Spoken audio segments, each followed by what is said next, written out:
Cosmic, cosmic, cosmic, cosmic.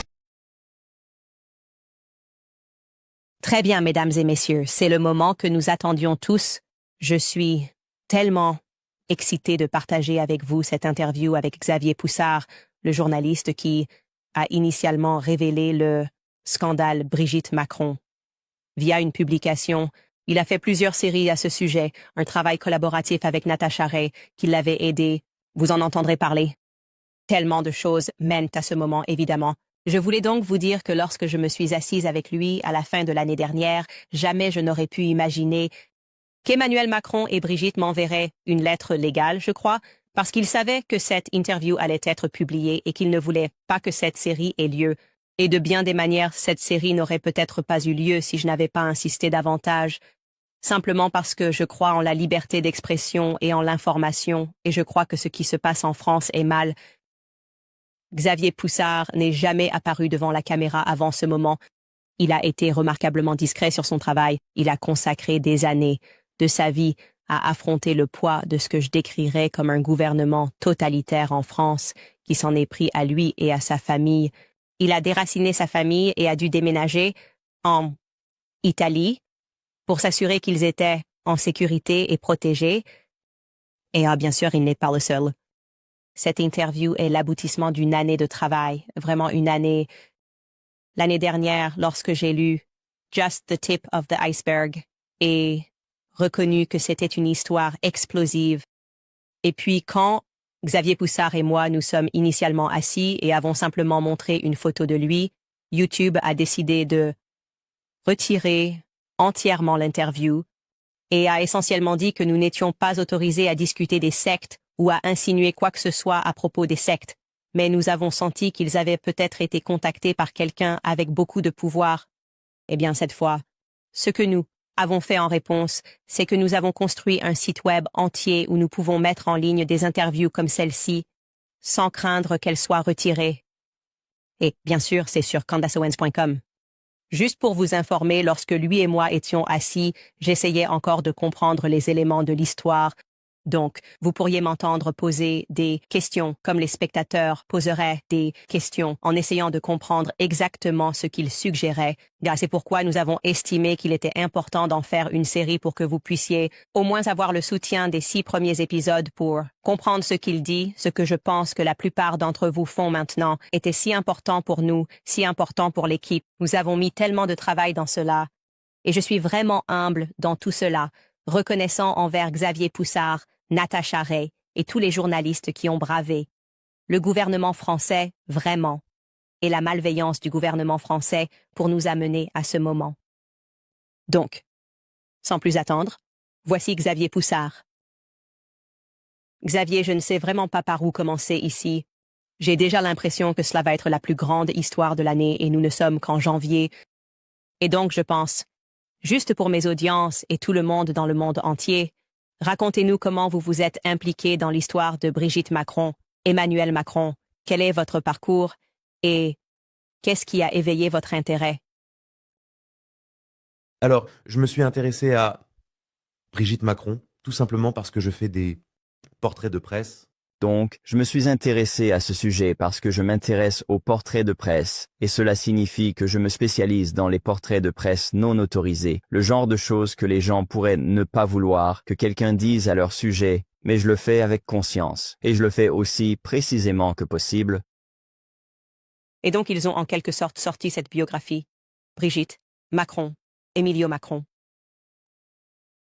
Il y a cette biographie non officielle qui est publiée à leur sujet.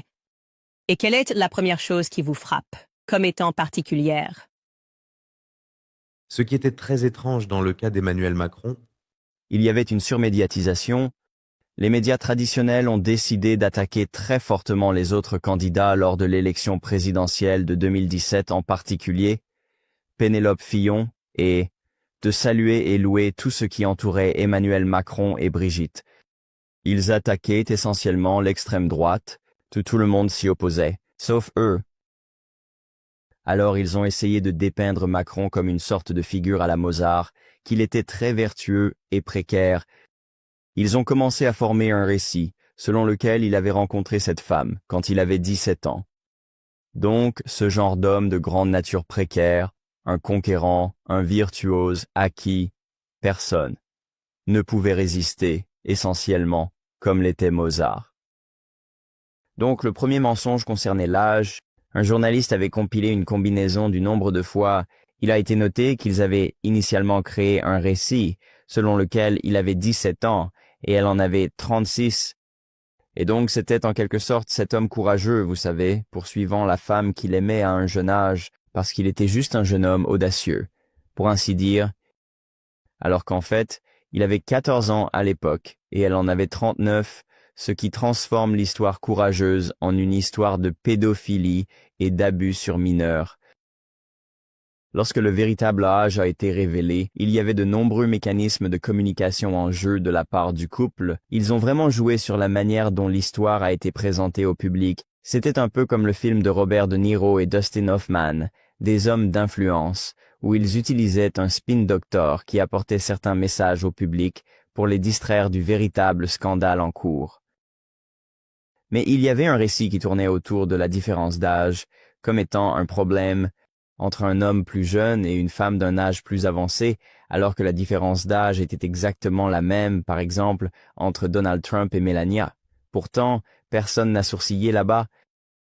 Cependant, le problème n'est pas tant la différence d'âge, et les gens ont un peu suivi le mouvement ici en se demandant, eh bien, pourquoi c'est tellement injuste qu'un homme d'un âge plus avancé avec une femme plus jeune ne soit pas un problème, mais que l'inverse soit assez scandaleux. Mais ce n'est pas le problème ici. C'est une question de l'âge de Macron à l'époque, quand il avait 14 ans. Donc c'est clairement un abus sur mineur, plutôt que d'avoir simplement une histoire salace de différence d'âge entre un homme et une femme. Donc, essentiellement, ce que vous dites, c'est que les médias ont essayé de donner une tournure féministe moderne à cela.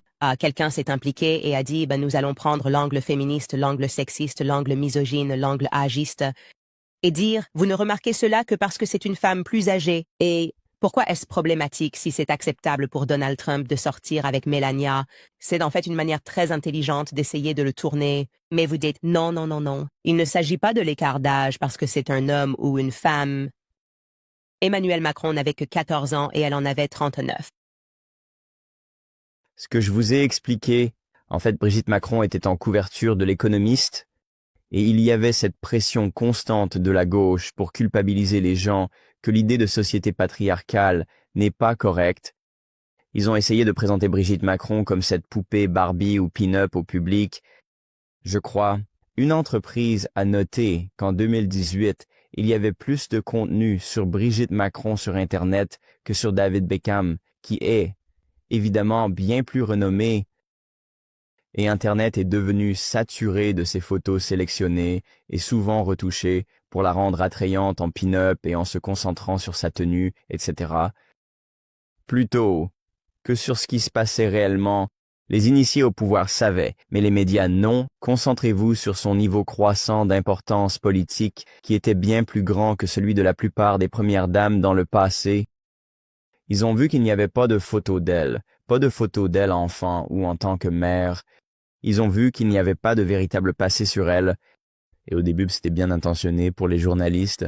Ils voulaient simplement développer ce récit qui avait été créé autour d'elle. Elle est cette icône féministe, elle est influente en politique, racontons son histoire. Mais ils échouaient à chaque fois. Ils se heurtaient toujours à un mur de briques à la fin.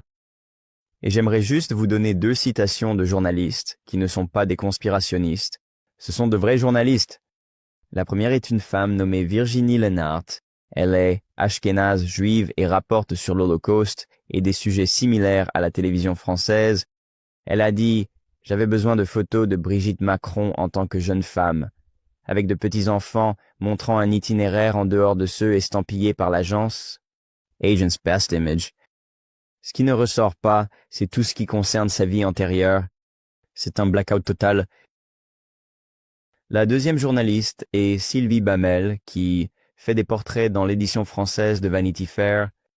Elle a dit que pendant qu'elle menait son enquête, c'est comme un épisode de Black Mirror où les bureaux du président ont trouvé un moyen de pénétrer dans le cerveau de ses anciennes connaissances et d'effacer tout. Donc nous faisons face à quelque chose de complètement incroyable. Tous ces journalistes qui disent « Racontons l'histoire de Brigitte Macron ». Ils trouvent que cette femme est quelque chose de presque paranormal.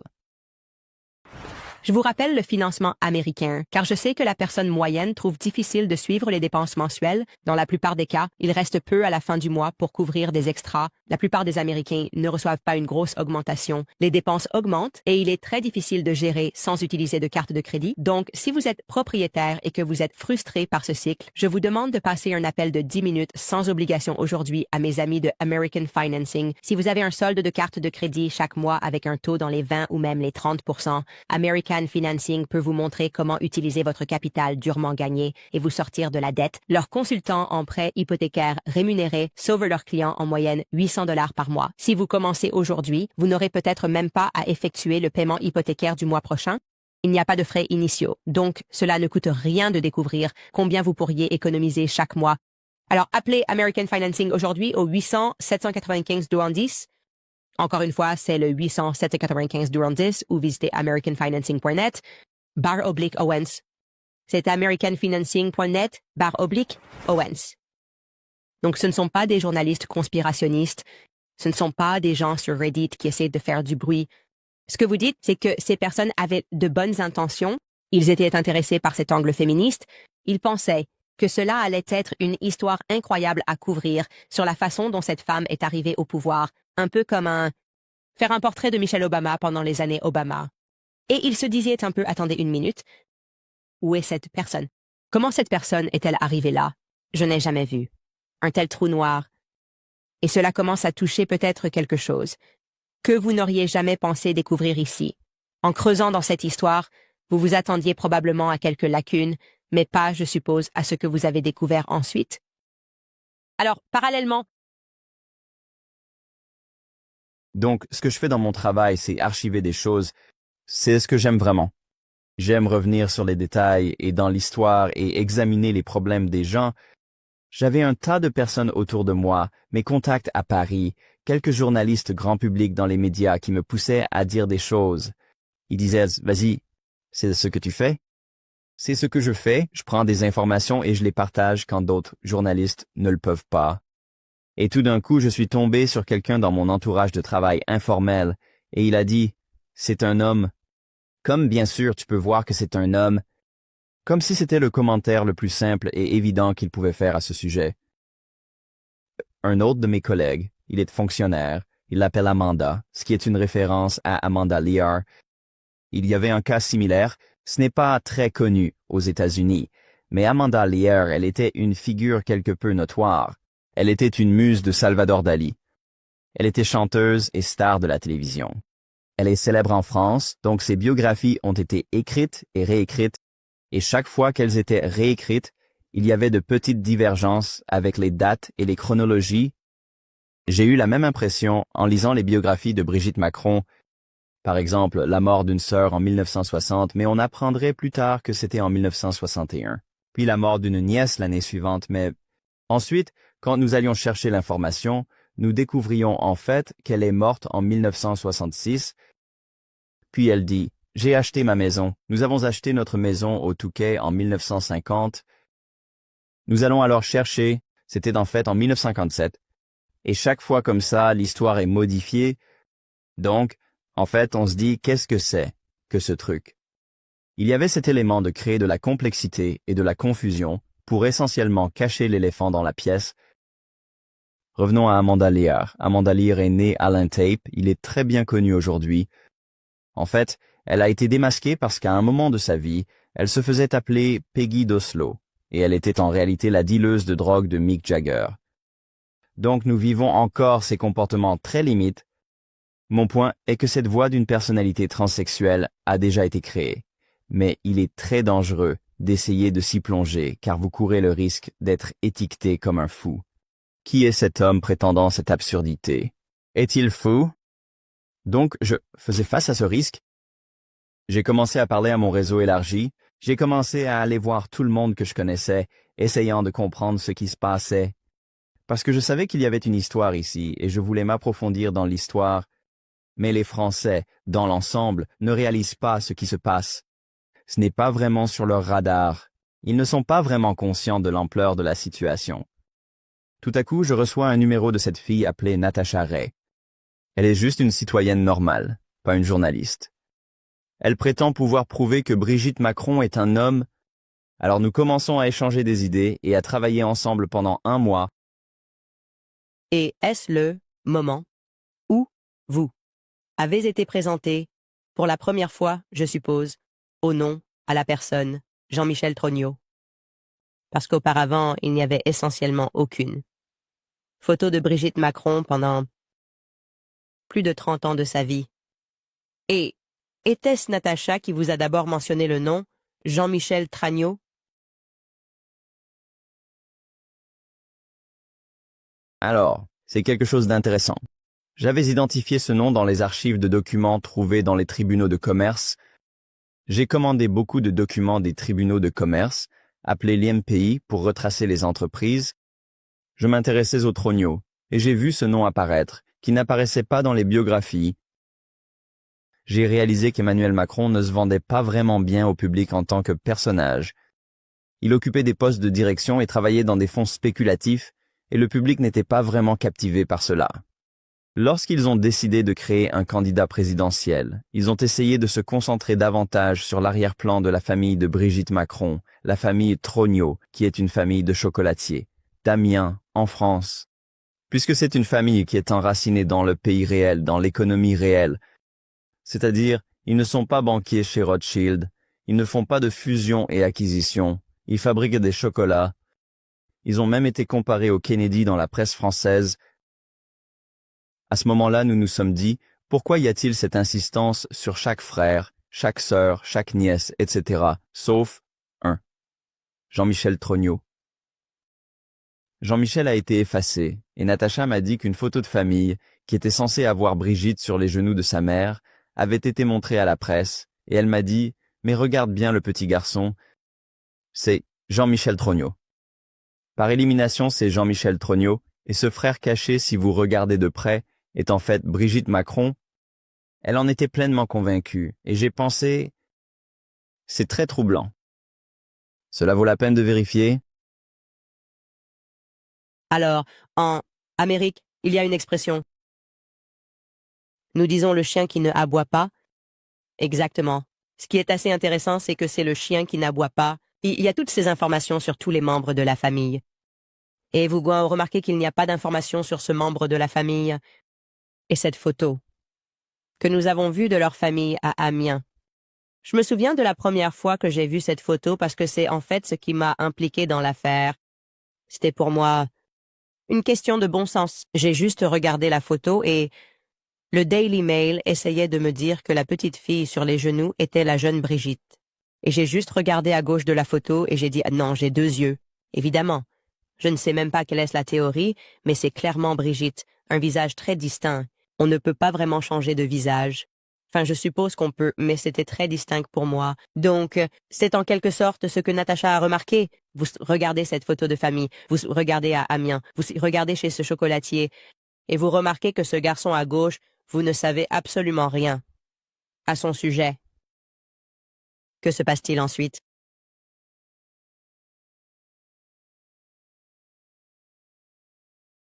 Dans un article, j'ai déclaré que vous savez, c'est une question légitime. C'est une question qui mérite d'être posée. Pourquoi Brigitte cache-t-elle des parties de son passé? Et pourquoi y a-t-il une telle réticence à parler de Jean-Michel? Ce qui m'a vraiment poussé à approfondir cette question, c'était quand Natacha et moi avons commencé à en parler, ils l'ont détenu sur ordre d'un cousin de Brigitte Macron. Natacha développerait une thèse approfondie sur comment Brigitte Macron et Jean-Michel Trognot, et à qui appartiennent réellement les enfants de Brigitte. Nous avons ensuite réalisé qu'un des cousins essayait de nous piéger en nous fournissant des détails qui n'étaient pas tout à fait exacts, nous envoyant essentiellement sur de fausses pistes. Ils ont essayé de manipuler Natacha, moi-même, puisque je me fiais à cette thèse pour obtenir des informations, et un autre journaliste également, pour nous pousser à suivre ces fausses pistes, peut-être sur ordre de l'Élysée et du gouvernement lui-même.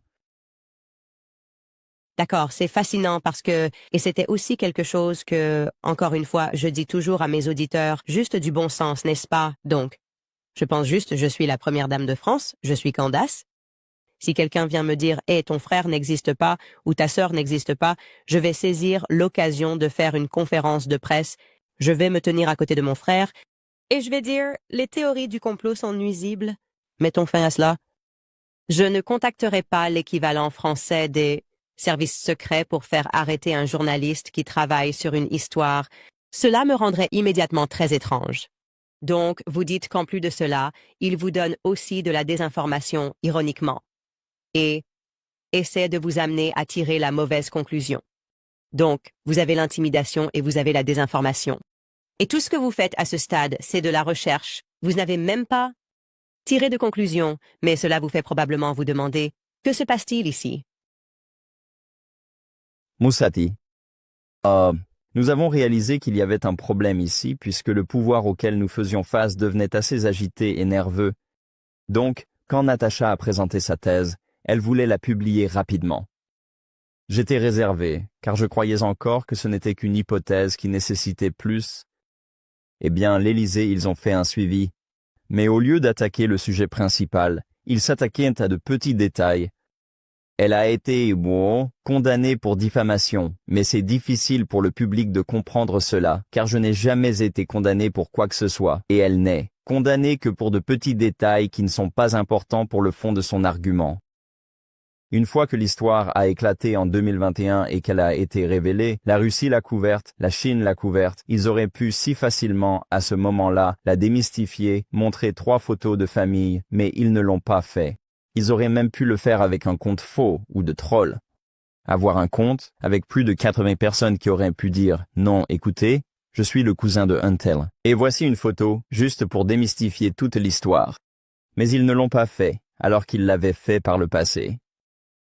Quand des personnalités comme Bolsonaro avaient attaqué son apparence, certains membres de la famille étaient sortis et avaient pris la parole contre cela. Mais quand il s'agissait de ces allégations plutôt importantes, rien n'a jamais été réfuté par la famille. L'Élysée a juste continué à essayer de démolir l'histoire, mais seulement dans les détails plutôt que dans le fond. Natasha Ray, une citoyenne ordinaire, avait permis à tout le monde de découvrir un secret d'État. Pourriez-vous expliquer aux gens comment il serait possible pour Brigitte Macron d'avoir eu des enfants, juste pour que cette partie soit très claire pour eux? Alors, c'est sur ce point que je voudrais être le plus. Les 2 journalistes dont j'ai parlé plus tôt, qui ont tous 2 eu du mal à enquêter sur le passé de Brigitte Macron, le premier est sorti avec la fameuse photo de famille et une photo de Brigitte Macron lors de sa première communion. Le deuxième journaliste a trouvé la photo de mariage de Brigitte Macron, prise en 1974. Elle a 10 ans sur la photo de communion et 21 ans sur la photo de mariage. Mais quand vous regardez les photos de près, vous pouvez voir que ce n'est pas Brigitte Macron. À ce moment-là, la thèse de Natasha Ray était qu'ils avaient donné une photo de Tuffin, la fille de Brigitte Macron, comme la communiante, et la photo de mariage était celle de Lorenz, la sœur de Tuffin, se mariant. C'était très compliqué car en fait, cette photo de mariage avait été prise à partir d'une annonce qui avait été publiée dans la presse locale à l'époque, et cela impliquerait que quelqu'un avait réellement fabriqué un faux journal et des photos pour finalement publier une photo de Lorenz. Tout cela était très vague, et avec la couverture médiatique de la thèse de Natasha Ray en cours, en même temps l'Élysée a finalement dû admettre que Jean-Michel Trogneux existait, en montrant une personne qui était présente à l'inauguration d'Emmanuel Macron. On nous a dit que c'était ce petit homme potelé. Quand nous avons vu cela, nous ne pouvions pas croire que le garçon sur la photo de famille était devenu cet homme. Donc, à ce stade, ils ont dû admettre que ce personnage de Jean-Michel Trogneux était réel et, essentiellement, à quoi vous faites référence? Que j'ai vu cela, ils essaient alors d'établir presque un nouvel héritage. Ils essaient de suivre toutes les questions et ils ont présenté cette photo que je n'avais pas. Je n'avais pas lu l'histoire de fond, mais j'ai regardé cela, ce qui était clairement une photo trop moderne pour être Brigitte, et je l'ai regardée et j'ai dit, attendez, c'est sa fille, Typhon. Cela ressemble à Typhon. Et ils l'ont un peu recolorisé en noir et blanc, ce qui était assez étrange. J'ai continué à poser des questions. et a publié des histoires sur le garçon et ce personnage, le petit Tom Potley. Mais à ce stade, je ne souhaitais pas m'impliquer dans ce que le spectateur pensait. Donc je ne voulais pas me faire une opinion, et à la place, j'ai simplement continué à partager les informations que j'avais reçues par l'intermédiaire de Natacha, mais je ne me suis pas forgé ma propre position sur le sujet. Je voulais simplement transmettre la thèse de Natacha d'une manière qui serait inattaquable et irréfutable par quiconque. Donc à ce stade, juste pour ralentir un peu pour le public, comme je l'ai dit, ils essaient essentiellement de nourrir plus de mensonges au public. Et en fait, nous allons parler de Sigmund Freud et des médias modernes, mais ils croient essentiellement que si vous donnez tellement d'informations, cela devient si confus que le public finit par abandonner, parce que vous vous dites simplement « je ne peux pas suivre cela ». Alors, maintenant ils ont introduit cette photo. Ils reconnaissent que Jean-Michel Tragno existe, mais ils ne répondent pas vraiment aux questions à ce sujet. Ils introduisent également, comme vous l'avez dit, une photo de Typhon qui est recolorisée pour une raison quelconque. Ensuite, vous avez une troisième photo de quelqu'un qui est la photo de mariage dont vous parlez, la photo de mariage. Et ils présentent une troisième photo. Aucune de ces personnes n'est la même, mais cela permet essentiellement de semer la confusion parmi le public. Voilà! Ils croient qu'il y avait une confusion, mais mon entourage... Il y avait encore beaucoup de confusion à ce moment-là. Mon enquête venait d'être lancée. Le mystère de Brigitte Macron, et je publiais de petits éléments de preuve et laissais le public décider par lui-même. Ensuite, un dossier a été publié en décembre 2021 et plus tard en juin 2022 par un journaliste nommé Emmanuel Allison. Elle a passé la majeure partie de sa carrière au Monde dans leur hebdomadaire qui est l'équivalent en France du New York Times. C'est une femme de gauche d'une 50aine d'années, issue des médias traditionnels mais curieuse et sincère dans son enquête sur Brigitte Macron. Elle commence donc à suivre l'histoire et considère ces articles comme des attaques sexistes contre Brigitte Macron, mais elle voit qu'il y a un autre problème sous-jacent plus profond ici. Elle commence à suivre Natacha Ray et à relayer les histoires, et bien que je savais que ces histoires seraient ensuite relayées de manière très fake news, au point que les portes lui seraient ouvertes, ce qui ne serait peut-être pas le cas pour moi de la même manière, puisque j'étais en quelque sorte une figure problématique. En termes de médias traditionnels, j'ai finalement pensé qu'elle serait quelqu'un à qui il donnerait réellement des informations, étant donné son parcours de journaliste des médias traditionnels et son approche. J'ai alors décidé de retourner aux archives, plus précisément aux archives départementales, et de trouver toutes les listes de classe. J'ai donc trouvé les listes de classe de Brigitte Trogno, puis j'ai trouvé les listes de classe de Jean-Michel Trogno, qui comptaient environ 100 personnes chacune. Je les ai ensuite listées, classées, et j'ai commencé à contacter chacune d'elles afin d'obtenir leurs témoignages pour voir où cela mènerait, et j'ai relayé cela à Emmanuel Allison. Dans les archives, je pouvais voir que Brigitte Trogno était là, parce qu'en revanche, Natacha pensait qu'elle, la véritable sœur de Jean-Michel Trogno, n'avait jamais réellement existé, mais j'ai découvert qu'elle existait, parce qu'elle était sur ces listes. Cependant, nous n'avons pas pu vraiment déterminer qui était Brigitte Macron. Était-elle une Trogno? Était-ce Jean-Michel, le gars Potley, que nous avons mentionné, plus tôt, qui était en réalité Brigitte Macron? Nous ne pouvions tout simplement pas la situer exactement, mais nous savions qu'elle avait existé. Je trouvais cela assez compliqué parce que je traitais avec des personnes de la génération de Brigitte Macron qui avaient entre 70 et 80 ans. Et j'étais en Italie à l'époque, les appelant, utilisant WhatsApp, essayant d'obtenir des photos, mais c'était difficile pour les hommes de se souvenir de beaucoup de choses sur Jean-Michel Trogno. Cependant, le fil conducteur était que beaucoup de femmes, en particulier celles qui étaient censées être dans la classe de Brigitte Chardinot, disaient qu'elle ne se souvenait pas d'elle. Nous ne la reconnaissons pas sur les photos, nous ne pouvons pas vraiment la situer, et ce phénomène revenait sans cesse. Et en plus de cela, je m'assurais d'enregistrer tout pour que rien ne puisse être retenu contre moi légalement par la suite. Fascinant. Donc vous parcourez les listes de classe. Et vous tombez sur le nom de Brigitte Trogno, mais lorsque vous parlez réellement aux camarades de classe, ils n'ont aucun souvenir d'une Brigitte Trogno. En juin 2023, je me disais tout cela est vraiment étrange. Je n'avais toujours pas, après toutes mes recherches, une seule photo confirmée de Brigitte Trogno ou de Jean-Michel Trogno à ce stade. La journaliste du Monde, qui avait signé un contrat stipulant qu'elle devait incorporer les mots fake news dans son titre, a décidé d'aller à Amiens pour rencontrer des gens, alors je lui ai donné une courte liste de 5 personnes à interviewer.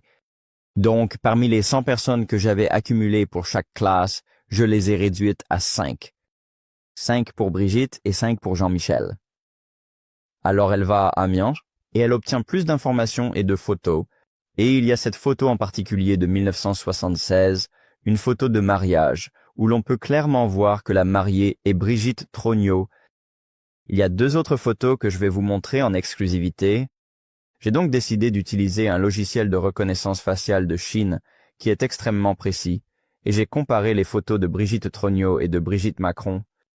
Avec cela, j'ai réalisé qu'en fait, Brigitte Macron n'était pas Brigitte Trogneux, pas la personne qu'il montrait sur les photos d'enfance, mais en fait, Jean-Michel Trogneux et Brigitte Macron. Jean-Michel Trogneux n'était pas, non, plus le petit gars joufflu que nous avons mentionné plus tôt. J'en ai conclu que Brigitte Macron est en réalité Jean-Michel Trogneux, né en 1945 à Amiens, et que cet individu a assumé l'identité de sa sœur, Brigitte Trogneux, en 1986. Donc c'est vraiment une histoire de vol d'identité. Alors elle va à Amiens, la journaliste du Monde, et vous réalisez à ce moment-là que vous obtenez une correspondance avec ce logiciel chinois qu'ils utilisent pour les scores de crédit social. Et ils vous disent « Hey, ce n'est pas cette Brigitte Trogneux, c'est ce Jean-Michel Trogneux. C'est une correspondance. » Voilà. Brigitte Macron est Jean-Michel Trogneux, pas Brigitte Trogneux. Je précise aussi que Je voudrais également souligner que ce logiciel de reconnaissance faciale est très visuel, très précis et vous permet de présenter des preuves qui résisteraient à toute accusation de diffamation devant un tribunal, mais je vais vous montrer toutes les données de cette analyse logicielle de ces photos afin que vous puissiez clairement voir ici que c'est lui.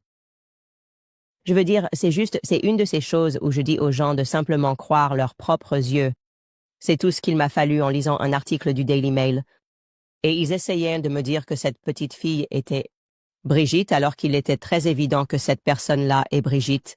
Je veux dire, c'est juste tout le visage de Brigitte Macron. Alors, qu'est-ce que nous regardons ici? Est-ce une photo de classe? Quelle année pour Brigitte, ou je suppose plutôt pour Brigitte Macron, Jean-Michel Trogneux est assis. Sur cette photo? quoi? J'invite les gens à la maison à mettre la vidéo en pause et à bien regarder la photo et à se poser des questions. Comment peut-on reconnaître Jean-Michel Trogneux sur une photo? En regardant une personne qu'on n'a jamais vue auparavant? Je considère que c'est une question intéressante de savoir comment il est si facile à reconnaître sur cette photo. C'est parce qu'il vous laisse une forte impression. Dans la deuxième photo, c'est le même effet que dans la première, où la ressemblance est si flagrante que moi-même, au début, je me suis même demandé s'il n'y avait pas une sorte de mise en scène. Cette photo a-t-elle été fournie par un proche des Trogneux? Je me suis demandé s'il ne faisait que me manipuler, moi et les autres journalistes, encore une fois. Donc, pour être certain de mes découvertes et pour voir si toutes les institutions étaient démanipulées, je suis allé aux archives jésuites pour obtenir la photo de classe de Jean-Michel Trogneux. Cela a pris du temps pour les rassembler. Et j'ai dû passer par les tribunaux administratifs car cela prenait plus de temps que d'habitude. Finalement, je les ai obtenus et je les ai rassemblés avec les photos précédentes que j'avais. Je me suis rendu compte que j'avais maintenant obtenu des photos de bien meilleure qualité où la reconnaissance faciale ne laisse pas beaucoup de place à l'imagination.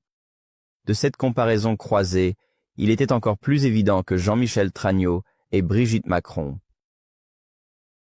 Désolé, quelle est la source de cette photo à gauche? C'est la photo de quand Brigitte était enseignante, n'est-ce pas? Oui? Professeur de théâtre. C'est un professeur de théâtre.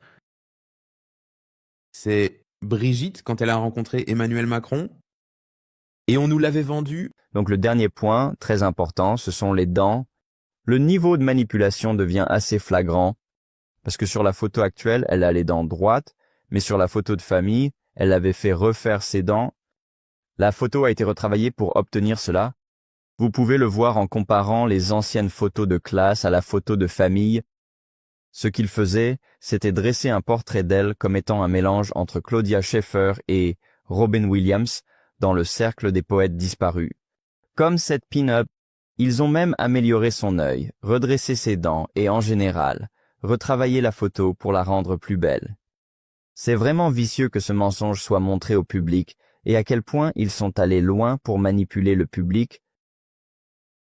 Et c'est intéressant parce que ce n'est pas la seule fois qu'ils ont manipulé une photo que tu me montrais.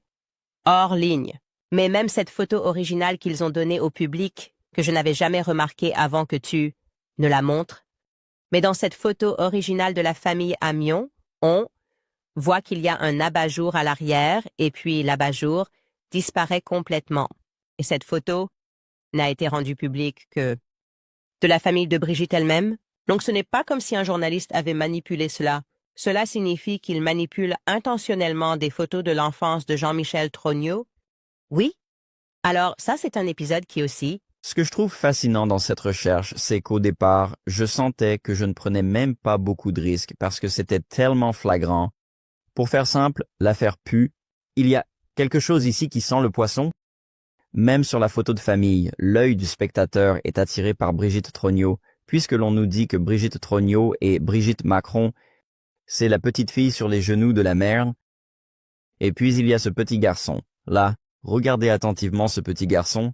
C'est la même Brigitte Macron que nous connaissons grâce à la reconnaissance faciale. Quand vous regardez la photo, ils ont modifié l'abat-jour. Initialement, la presse a montré une photo avec l'abat-jour. Puis ils ont montré la photo sans l'abat-jour, afin de ne pas attirer l'attention sur le garçon, et ensuite ils ont complètement retiré le garçon. Ils ont également publié la photo de communion et ont dit que c'était Brigitte Macron. Donc, la propagande ici est tellement flagrante. Toute cette communication a été dirigée par une femme et ancienne propriétaire de boîte de nuit nommée Michel Marchand, également connue sous le nom de Mimi, qui est liée à l'État profond français et aux services de renseignement. En France, il la surnomme même le pape de la presse française. Elle est assez célèbre pour manipuler de faux récits et créer de faux documents. Par exemple, elle a terni la réputation d'un homme d'affaires nommé Omar Farouche en faisant créer de faux profils Interpol à son nom et en les distribuant dans les rédactions parisiennes, détruisant ainsi sa réputation, en faisant croire qu'il était recherché par la police. Elle peut facilement créer des récits pour salir ou glorifier quelqu'un. Elle joue un rôle disproportionné dans le contrôle de l'image de Brigitte et Emmanuel Macron. En 2018, un rapport explosif a révélé qu'elle avait couvert une condamnation pour le fils d'un aristocrate nommé Marchand Ladurée, dû le charrier pour distribution de pornographie infantile en ligne. Quand les Macron ont voulu se débarrasser de Mimi, elle les a fait chanter en révélant de manière secrète le récit transsexuel entourant Brigitte Macron. Elle a révélé que Brigitte avait été opérée par 2 hommes dans un hôpital de style américain à Nuit en 2019. L'un des chirurgiens fait référence à une citation de Victor Hugo qui dit « La peau d'une femme est l'outil parfait et le matériau parfait pour travailler. » Cependant, il s'avère que cette citation de Victor Hugo est le modèle de l'autre chirurgien, nommé Patrick Bouy. Patrick Bouy est quelqu'un qui se spécialise dans la féminisation des traits masculins. Ainsi, Michel Marchand a essentiellement fait sortir ces 2 chirurgiens pour révéler leur histoire sur la façon dont ils ont opéré Brigitte Macron. Ce qui est encore plus impressionnant, c'est que la Légion d'honneur, la récompense la plus prestigieuse que l'on puisse recevoir en France, a été décernée à Patrick Bouy par Brigitte Macron, et en fait, il y a une photo d'elle lui remettant cette récompense, même si l'Élysée ne l'avait jamais officiellement à leur ordre du jour. Ouah, je n'ai pas du tout saisi cela. Donc, c'est vraiment une nouvelle de dernière minute. Je n'en avais aucune idée. Donc, vous dites essentiellement qu'ils avaient en quelque sorte engagé cette personne connue pour être un fixeur, et puis ils essayaient de pousser cette personne hors de leur vie, et cette personne a explosé et a essentiellement révélé le fait qu'un non seulement Brigitte Macron était transsexuelle, mais elle avait aussi encouragé ses médecins qui avaient travaillé sur Brigitte Macron à sortir et raconter leur histoire. Et vous dites qu'ils l'ont fait, que les médecins qui ont réellement opéré sur Brigitte s'en sont publiquement attribué le mérite ou ont-ils dit cela? Où cela a-t-il été annoncé? La presse a-t-elle couvert cela? Oui, donc, pour être clair, c'est Michel Marchand qui l'a révélé, plutôt que les médecins eux-mêmes. Elle l'a divulgué à leur sujet à la presse? D'accord. Et ensuite, les médecins l'ont-ils nié? Patrick Bouy a-t-il dit que c'était vrai ou que ce n'était pas vrai, ou n'a-t-il rien dit? Il n'a rien dit, mais c'est c'est officiel. Vous savez, vous savez? Donc, pour conclure toutes ces preuves, je me suis posé une question. Si Brigitte est en fait Jean-Michel Tragnaud, elle a dû à un moment donné rejoindre l'armée parce qu'il y avait un service obligatoire en France à l'époque. Alors je suis allé à Amiens et j'ai cherché le recensement militaire. À l'époque, les hommes faisaient leur service militaire à l'âge de 18 ans et ils devaient se déclarer pour effectuer leur service national qui durait environ 1 an et demi lorsqu'ils servaient dans l'armée française. En fait, j'ai trouvé dans les archives le document où le père de Jean-Michel Trognaud déclare que son fils effectue son service militaire en Algérie. Jean-Michel Trognaud était enregistré comme vivant à Alger, pas très loin de l'université d'Alger. Rappelez-vous, l'Algérie n'a obtenu son indépendance qu'en 1962. Ce qui est incroyable, c'est comment nous comprenons tout cela avec le recul. En 2017, il y a eu une visite d'Emmanuel Macron à Alger, et à l'époque, il y avait de nombreux articles dans la presse algérienne expliquant qu'une aile entière de l'université d'Alger avait été rénovée. La presse indiquait qu'ils avaient fait des travaux dans cette aile de l'université, puisque Brigitte Macron y avait étudié. Mais, évidemment, il n'y avait aucune trace de Brigitte Trognaud à Alger. La seule personne de la famille Trognaud trouvée à Alger était Jean-Michel Trognaud. Ouah. Ouah. Donc vous savez cela. Parce qu'évidemment, comme vous l'avez dit, il devait se déclarer pour se récuser du service militaire. Son père devait fournir une excuse, et l'excuse était que Jean-Michel Trognaud ne peut pas faire son rapport obligatoire au service militaire parce qu'il est en Algérie. Et maintenant, ils essaient de dire Brigitte Macron. Non, le point est quand il fait Le père va à Amiens au bureau pour dire bon, parce que vous pouvez avoir 20 ans, c'est 8 ans, c'est normal. Il dit, il vit à Alger, d'accord, mais quand faisant des années plus tard, Macron vient et les autorités algériennes disent ok, nous reconstruisons l'université parce que Brigitte Macron a étudié dans cette université à Alger. Oui, je comprends. C'était à Alger. Oui, c'était Jean-Michel Trognaud. C'était Jean-Michel. Je comprends. Et le point le plus intéressant dans cela, Un point intéressant est que l'Algérie et le Maroc ont des intérêts très différents et la relation de la France envers l'Algérie et le Maroc a été assez différente. Alors que l'Algérie a une connexion plus étroite avec la Chine et la Russie, les Marocains sont plus proches d'Israël. Ce qui était intéressant, c'est que lorsque Macron a soudainement commencé à se rapprocher de l'Algérie, les gens se sont même interrogés au point de se demander s'il se passait quelque chose. Y a-t-il une sorte de chantage qui se passe en coulisses? Il a été le premier président à essayer de former des liens plus étroits avec l'Algérie de cette manière. Mais soudainement, Macron a changé de cap et a commencé à former des liens plus étroits avec le Maroc. Lorsque j'ai publié des informations sur Brigitte et Jean-Michel Tragnaud, j'ai lu un article dans la Nouvelle République d'Alger qui est essentiellement l'équivalent du Washington Post en Algérie et qui a des liens avec les services de renseignement algériens. Ils ont déclaré que Macron a commencé à se rapprocher du Maroc en raison d'un chantage du Maroc utilisant un logiciel espion israélien appelé Pegasus. Donc, lorsque le Maroc a forcé la main de Macron pour renforcer les liens avec eux, ce journal en Algérie l'a effectivement dit. Macron est, je cite, un président accro à la cocaïne et psychopathe. Sous l'influence de sa, je cite, femme, Jean-Michel Tragnaud, qui dirige la France sans avoir jamais été élu. Donc, pour conclure, avec une petite exclusivité, le ministère des Armées en France n'a pas voulu donner aux États-Unis les dossiers militaires pour Jean-Michel Tragnaud, disant qu'il était protégé par une note médicale datant de 1981. Ainsi, le ministère des Armées en France a refusé de délivrer le dossier militaire de Jean-Michel Trognaud. Mais en suivant cette piste, nous avons pu découvrir d'autres documents. À l'époque, le père obtient un sursis du service militaire parce que son fils s'entraîne à Paris, et cet entraînement est le même. Nous avons demandé les mêmes informations aux jésuites pour les photos et l'annuaire de Jean-Michel Trognaud. Après 1 an et demi de démarche, ils nous ont finalement donné une photo C'est Jean-Michel Trogneux à 18 ans. Il n'y a pas de place pour le doute. Nous avons l'annuaire, nous avons la liste qui certifie qu'il s'agit bien du même individu. Et donc là, nous voyons Jean-Michel Trogneux. Et quand nous le comparons, c'est très frappant puisque nous voyons effectivement des signes distinctifs qui ne trompent pas, notamment sous la bouche.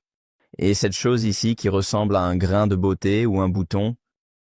Pour résumer, quand vous pouviez contrôler les médias, quand vous êtes capable de dicter les médias et de les faire aller dans votre sens, on pourrait créer, à partir de cette image, une sorte de pin-up Claudia Schiffer, qui a rencontré Emmanuel Macron quand il avait 14 ans.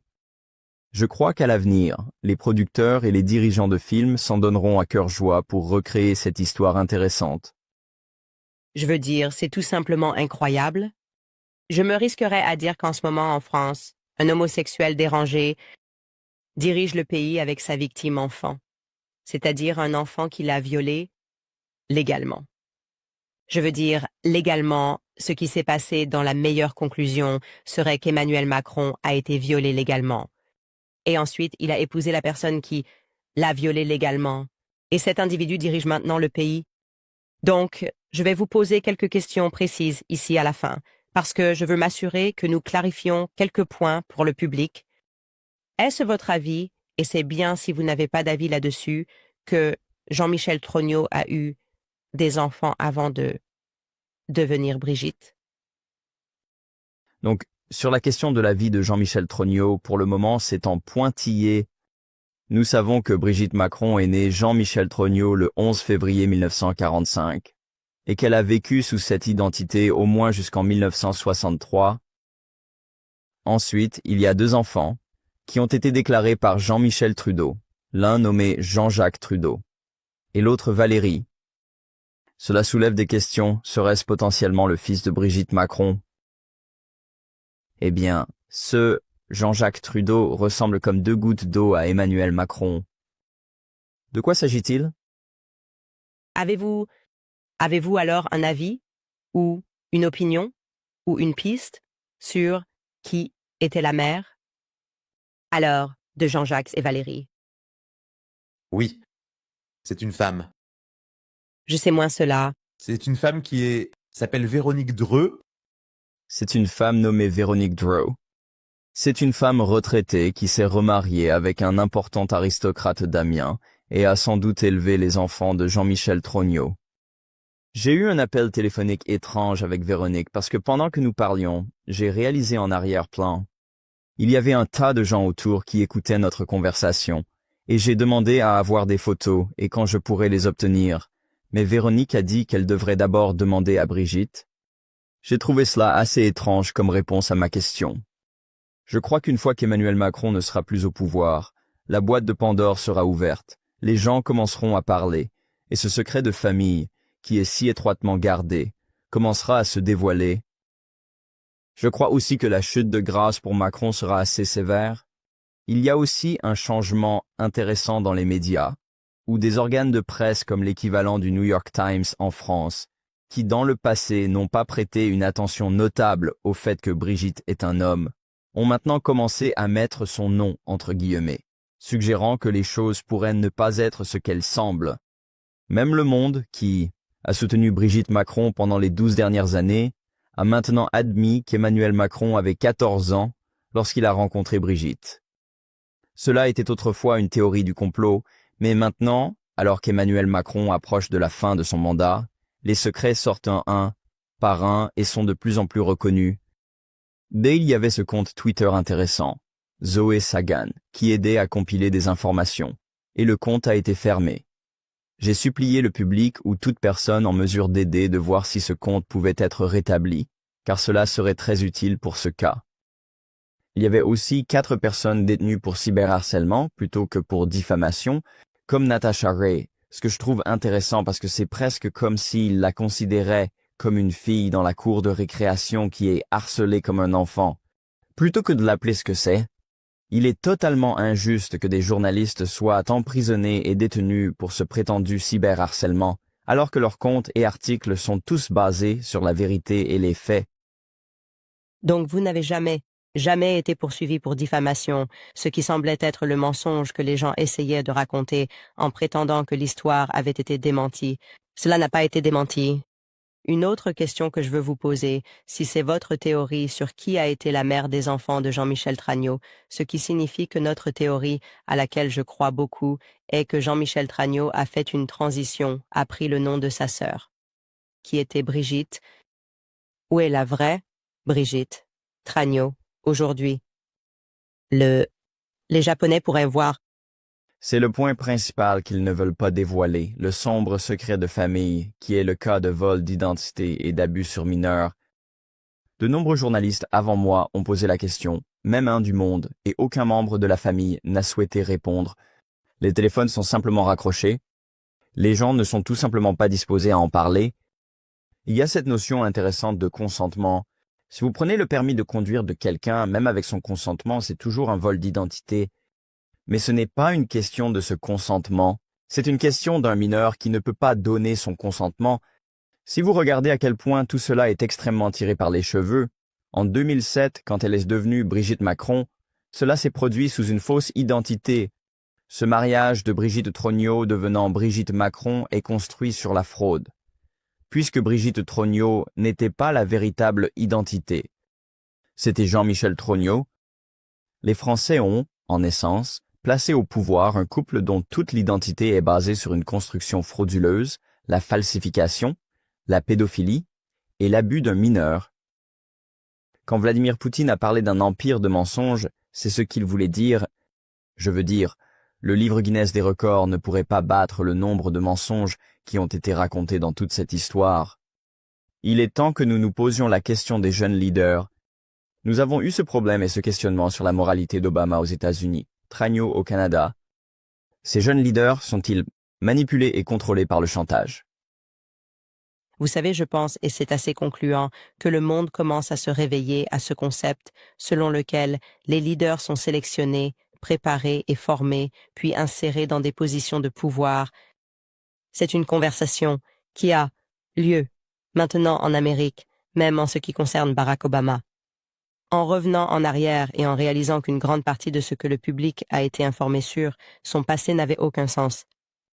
Et pourtant, en même temps, ils utilisent les mêmes mécanismes. Ils accusaient quiconque remettait en question le récit d'être raciste. C'est un peu la même chose avec Brigitte Macron. Quiconque remet en question le récit doit être misogyne ou doit être agiste. Il semble que nous soyons au bord d'un éveil mondial. Et c'est vraiment grâce, en Amérique, à la liberté d'expression, au journalisme indépendant, à la possibilité de communiquer comme vous et moi l'avons fait, sur X, et d'établir une communication, puis de travailler ensemble pour révéler des histoires plus importantes. Mais la question évidente que tout le monde se posera en regardant cela est, avez-vous peur pour votre vie? Êtes-vous inquiet, étant donné le pouvoir évident que les Macron ont, étant donné leur volonté d'utiliser les services secrets, leur volonté d'utiliser le système judiciaire, leur volonté d'utiliser la loi pour punir les gens qui s'immiscent dans l'histoire? Craignez-vous qu'ils puissent vous faire tuer? Il y a vraiment une aura incroyable autour de cette histoire. Très tragiquement, Natasha Ray vient d'être diagnostiquée avec un cancer qu'elle croit être dû au stress que cette affaire lui a causé et au stress que les personnes entourant cette affaire lui ont causé. Son avocat a récemment perdu la garde de ses enfants. L'actionnaire de mon journal a été visé par une enquête financière et un contrôle fiscal sur toutes ses entreprises. Et de nombreux influenceurs qui ont parlé de cette histoire ont été accusés de cyberharcèlement. Des amis me disent que la police les a interrogés à leur retour après m'avoir rendu visite. Je n'ai moi-même pas retourné en France depuis 2021, depuis qu'ils sont venus à ma résidence officielle qui était la maison de mes parents. Des gens sont venus dans cette maison au milieu de la nuit, sachant qu'il n'y avait rien là-bas, et ont réveillé mes parents comme une sorte de tactique d'intimidation envers eux. Le journaliste du Monde, qui avait rencontré Natacha, a été suivi par les services secrets après cela. Donc, toutes ces tactiques de peur ont été mises en place et nous devons être prudents. Je crois cependant, sur une note positive, que le pouvoir s'effondre. Avec la montée des BRICS et l'élection de Donald Trump, tout comme pendant la Seconde Guerre mondiale, nous sommes presque à la fin d'une ère. Et en ce moment, la bête s'affaiblit. mais c'est aussi à ce moment-là qu'elle est la plus dangereuse. Ses poches de pouvoir deviennent plus petites à Londres, Paris et New York. Je n'ai pas peur parce que j'ai fait mon travail avec sincérité. J'ai fait ce que tous les journalistes devraient faire, c'est-à-dire collecter des photos. J'ai réussi à collecter 4 photos de Brigitte Trogneux qui montrent que cette femme n'est pas Brigitte Macron et 8 photos de Jean-Michel Trogneux qui prouvent que Brigitte Macron est en fait ce Jean-Michel Trogneux. Tout cela a été un travail journalistique légitime. Je crois que lorsqu'Emmanuel Macron ne sera plus au pouvoir et que la vérité sera dévoilée, les gens s'en rendront compte. J'ai été assez mesuré dans ma réponse à cela. J'ai tout fait de manière exemplaire.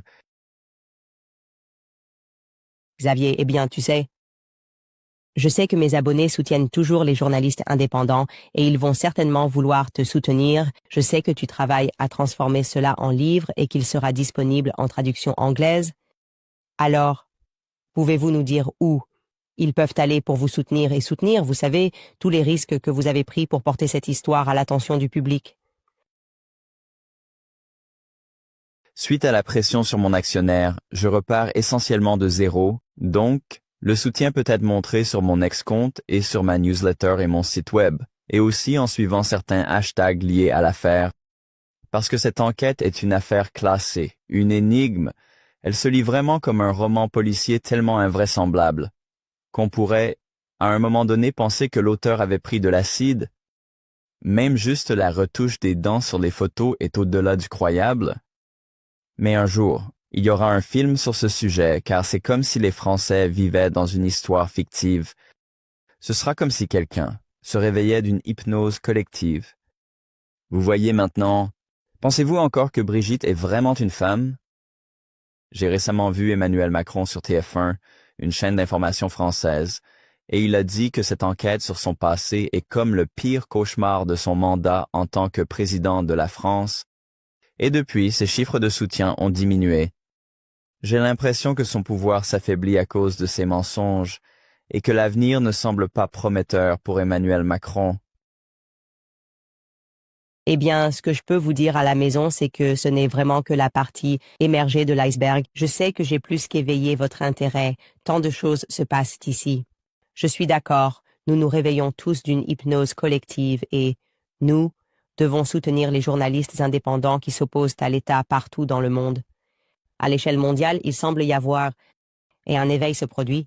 Xavier Poussard est l'un de ces journalistes extraordinaires. Il a vraiment sacrifié une grande partie de sa vie personnelle, tout comme les autres personnes qui ont contribué à cette histoire incroyable. Nous mettrons tous les liens ci-dessous, tous les endroits où vous pouvez soutenir son travail.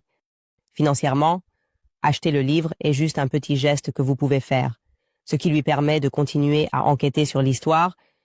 Je pense que dans un an, la plupart du monde sera éveillé au fait que ce que j'ai dit il y a un an est vrai. Je crois qu'Emmanuel Macron est un homme homosexuel qui a été préparé depuis sa jeunesse. Je crois que la personne qui l'a préparé est maintenant sa femme.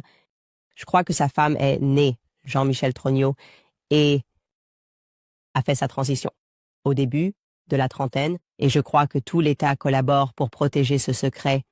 Et comme je l'ai dit, je mettrai en jeu toute ma carrière professionnelle sur tous ces points. Les gars, nous vous verrons la prochaine fois.